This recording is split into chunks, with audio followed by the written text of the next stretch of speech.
দর্শক, খুবই ইম্পর্টেন্ট এবং জরুরি একটা খবর যে বিএনপি নির্বাচনের জন্য ডক্টর ইউনূস সরকারকে যে চাপ দিচ্ছে, যে হুমকি ধামকি দিচ্ছে, আন্দোলনের ভয় দেখাচ্ছে।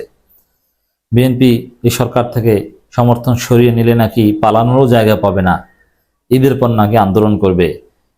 তো এগুলো ডক্টর ইউনূস সরকার আমলেই নিচ্ছে না, ভ্যালুই দিচ্ছে না, তারা কোনো চাপ ফিলই করছে না। এর মানে বিএনপি আসলে কাগজে বাঘ। ওই বিএনপি আন্দোলনের কথা বললে মানুষ মনে করে বা সরকার মনে করে এটা ঈদের পরে, ঈদ আসুক না, তো ঈদের পর আবার চিন্তা করে যে পরের ঈদ আসুক। অর্থাৎ বিএনপির চাপের কোনো ভ্যালু নেই। আর বিএনপি চাপ দিলেও সে চাপের বিকল্প আছে। যেমন ডক্টর ইউনূস সরকার পতন ঘটাতে চায় বিএনপি, আওয়ামী লীগ, কিন্তু ডক্টর ইউনূস সরকারের পক্ষে আছে জামাত শিবির, ছাত্র জনতা, এনসিপি, এদেশের জনগণ, বিশ্ব সম্প্রদায়। এখন আপনি কি করবেন? ডক্টর ইউনূসের মূল ভরসা মূলত জামাত শিবির, কারণ তারা বিএনপির আন্দোলনের বিকল্প। জামাত শিবির যদি সরকারের পক্ষে থাকে, বিএনপি আন্দোলন করার সাহস পাবে না বা আন্দোলন করেও কিছু করতে পারবে না, বরং বিএনপি আন্দোলন করতে গেলে বিএনপি আরো বেকায়দায় পড়বে। দর্শক, খবর নির্বাচন প্রশ্নে কোনো চাপে নেই জাতীয় ঐকমত্য কমিশন।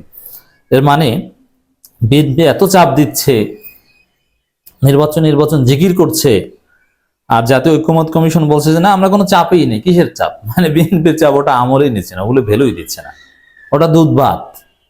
বুঝতে পারছেন এর অর্থ? কিন্তু এটাই। তো বিএনপি অযথা হুমকি ধমকি কেন দেন ভাই? আপনাকে একটা হরতাল ডাকেন না, দেখি আপনার কি করতে পারেন। হরতাল জনগণ পিটাই হরতাল ছুটিয়ে দিবে। সংস্কারের আগে নির্বাচন, এমন প্রশ্নে জাতীয় ঐকমত্য কমিশন কোনো ধরনের চাপে নেই বলে জানিয়েছেন কমিশনের সহসভাপতি ও সংবিধান সংস্কার কমিশনের প্রধান আলী।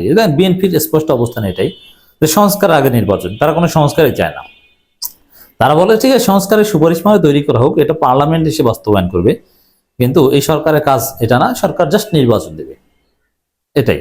নির্বাচন কিন্তু কিছু সংস্কারের কথা বলে, তাও স্পষ্ট না কি সংস্কার, এটা কিন্তু তারা বলতে পারছে না। এখন যতটুকু সংস্কারের পক্ষে বিএনপির কোন কোন নেতা বলে, কোন কোন নেতা আবার এই সরকারের সংস্কার নাকি উল্টে দিবে এই হুমকিও দেয়। মির্জা আব্বাস দিয়েছে, এই সরকার সংস্কার করলে সেটা আবার তারা এসে নাকি পরিবর্তন করবে। আমি বলেছি যে আপনারা তো আসতেই পারবেন না। তো দর্শক, সরকার ইনডিফারেন্ট, উদাসীন, এ বিষয়ে কোনো চাপ নেই। জাতীয় ঐকমত্য কমিশনের সংসদ ভবনে অবস্থিত নিজ কার্যালয়ে তিনি কথা বলেন। কমিশন রাজনৈতিক কোনো চাপে রয়েছে কিনা সাংবাদিকদের এমন প্রশ্নের জবাবে আলী রিয়াজ বলেন, জাতীয় ঐকমত্য কমিশনের প্রধান এই অন্তর্বর্তী সরকারের প্রধান উপদেষ্টা ডক্টর ইউনূস, সুতরাং চাপের কোনো প্রশ্ন আসে না। এটা তার কি, ডক্টর ইউনূসকে চাপ দেওয়ার সক্ষমতা বাংলাদেশের কারো নাই, পৃথিবীর কারো নাই। এরকম একটা দৃষ্টিভঙ্গি ঐকমত্য কমিশন, যে প্রধান উপদেষ্টা নিজে এই কমিশনের প্রধান, অর্থাৎ তাকে আবার চাপ দেবে কি, এরকম একটা ভাব। রাজনৈতিক দলগুলো বলবে তাদের দায়িত্ব সুপারিশ তুলে ধরা, সেটা প্রক্রিয়া চলছে। আমরা তাদের দেওয়া সুপারিশ নিয়ে আলোচনা করে সংস্কারের জন্য একটি জায়গায় যেতে চাই, সুতরাং আমরা চাপে নেই। তো বিএনপি কি বললো কি বললো না, তারা বলুক, তাদের বলার কাজ বলুক, কিন্তু ওতে আমরা ভয় পাই না। এর জবাব কিন্তু এরকমই, বা এর ব্যাখ্যা এরকম।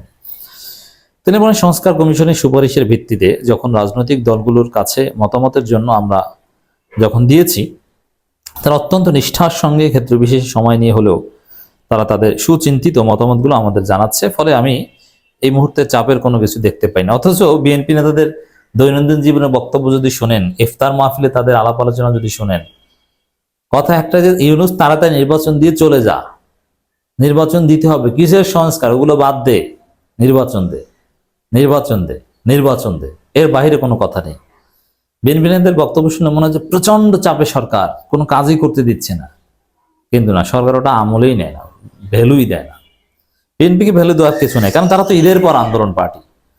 অধ্যাপক আলী রিয়াজ বলেন, রাজনৈতিক দলগুলো থেকে ইতিমধ্যে যে সমস্ত মতামতগুলো দেওয়া হয়েছে সেগুলো আমরা পর্যালোচনা করছি এবং আশা করছি যে বিভিন্ন বিষয়ে আমরা ঐক্যমতের জায়গায় আসতে পারবো। ইতিপূর্বে যেসব বক্তব্য আমরা রাজনৈতিক দলগুলোর কাছ থেকে শুনেছি তাতে আশাবাদী হওয়ার কারণ যথেষ্ট রয়েছে। আমরা মনে করি মানে বিএনপি যেটা পজিটিভ বলছে সেটাই তারা আশাবাদী, নেগেটিভ যা বলছে ওটা ভ্যালুই দেয় না। অনানুষ্ঠানিক আলোচনায় যেসব মতামত পাওয়া গেছে, আমরা জনসম্মুখে সে কথাগুলো বলেছে, সেগুলো আশাবাদী হওয়ার যথেষ্ট পরিমাণ কারণ রয়েছে। সবচেয়ে বড় কারণ দুটো।